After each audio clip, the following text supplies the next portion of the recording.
మామూలుగానే ఇక్కడ తిరుగుతుంటాయి. బేసిక్గా ఏంటంటే అనొచ్చా అనకూడదని ఆపుతుంటాడు. మొత్తం అక్కడ ఒక పక్క అనాలనిపిస్తుంది, ఒక పక్క ఎడిట్ చేస్తూ ఉంటుంది. ఒక టైం అయిపోయిన తర్వాత ఆగవు అవి. అందుకే గమ్మున నేను మాట్లాడను కామ్గా.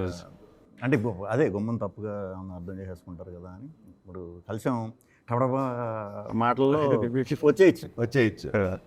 మళ్ళీ ఎందుకులే మళ్ళీ మళ్ళీ నేను ఇండియా నాకు ఎప్పటి నుంచి 2008 నుంచి పరిచయం కదా.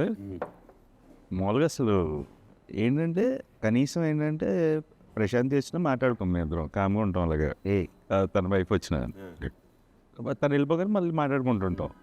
అంటే ఆల్మోస్ట్ మా థర్డ్ పర్సన్ లేకపోతే థర్డ్ పర్సన్ గురించి ఎప్పుడు టాపిక్ ఉండదు. అది బెస్ట్ పీస్. సో బాగున్నాను 100%. అంతే అంతే. మాకు మేము గట్టిగా మా సినిమాలనే వేసుకుంటాం అలా. ఆ పర్సన్ కూడా మాకు థర్డ్ పర్సన్ గురించి థర్డ్ పర్సన్ మన గురించి ఎక్కువ ఆలోచిస్తుంటారు. మనకి థర్డ్ పర్సన్ మన గురించి ఎక్కువ ఆలోచిస్తుంటారు. మనం ఆలోచించాం.